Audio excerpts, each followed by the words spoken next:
Assalamualaikum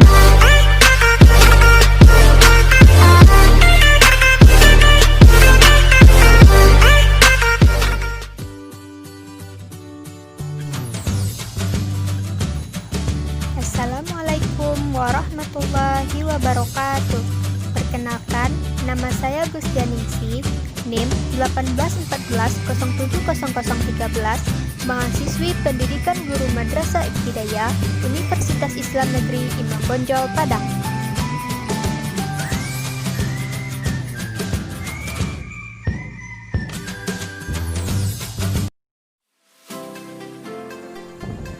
Nah, pada video kali ini kita akan membahas tentang bab 2 kajian pustaka. Apakah teman-teman tahu apakah kajian pustaka tersebut? Lihat sampai habis ya. 1. Pengertian dan pentingnya kajian pustaka. Kajian pustaka adalah kegiatan yang meliputi mencari, membaca, dan menelaah laporan-laporan penelitian dan bahan-bahan pustaka yang memuat teori-teori yang relevan dengan penelitian yang akan dilakukan. Adapun alasan secara rasional perlunya kajian pustaka yang diungkapkan oleh Gall, Board and Gall 2003 sebagai berikut. 1. Membatasi masalah penelitian. 2. Menemukan arah baru penemuan. 3. Menghindari pendekatan yang kurang berhasil. 4. Memperoleh pemahaman metodologis. 5. Mengidentifikasi rekomendasi untuk penelitian lebih lanjut. 6. Mencari dukungan teori utama.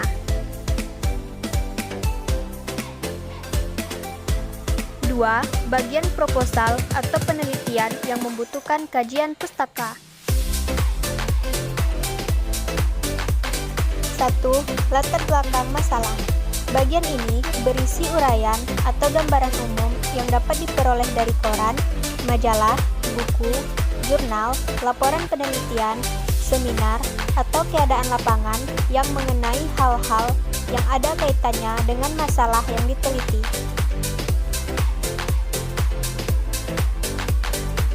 2. Rumusan masalah. Bagian ini merupakan pengembangan dari uraian latar belakang masalah yang menunjukkan bahwa masalah yang akan ditelaah memang belum terjawab atau belum terpecahkan secara memuaskan. 3. Tujuan penelitian.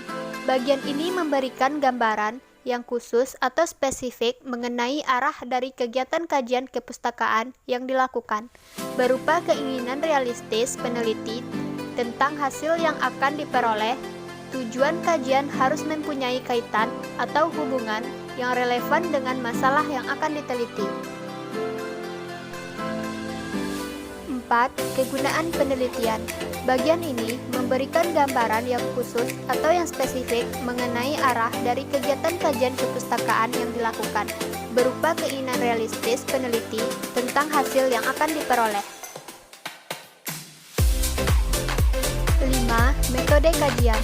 Metode kajian menjelaskan semua langkah yang dikerjakan penulis sejak awal hingga akhir. 6. Definisi istilah.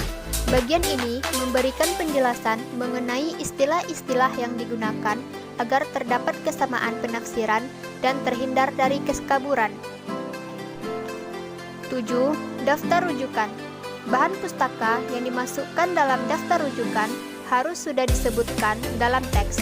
Artinya, bahan pustaka yang hanya digunakan sebagai bahan bacaan tetapi tidak dirujuk dalam teks tidak dimasukkan dalam daftar rujukan. 3. Mengkaji bahan pustaka dan menyusun kerangka berpikir. Kerangka berpikir merupakan model konseptual tentang bagaimana teori berhubungan dengan berbagai faktor yang telah diidentifikasi sebagai masalah yang penting.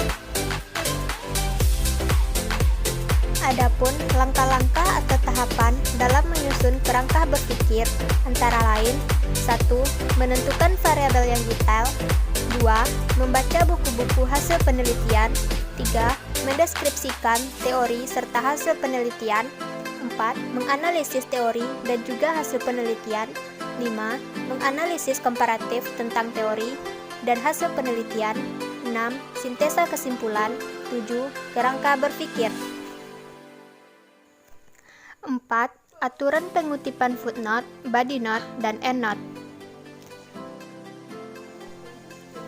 1. Body note. Body note dilakukan ketika penulisan mencantumkan sumber kutipan langsung setelah selesainya sebuah kutipan dengan menggunakan tanda kurung. 2. Footnote adalah berbagai keterangan tambahan dan bagian naskah-naskah tulisan ilmiah yang diletakkan di kaki halaman. 3. Endnote adalah salah satu cara mempertanggungjawabkan referensi yang digunakan dengan menuliskan data referensi pada bagian akhir karangan. 5. Penelitian relevan dan cara penulisannya. Penelitian relevan adalah suatu penelitian sebelumnya yang sudah pernah dibuat dan dianggap cukup relevan atau mempunyai keterkaitan dengan judul dan topik yang akan diteliti.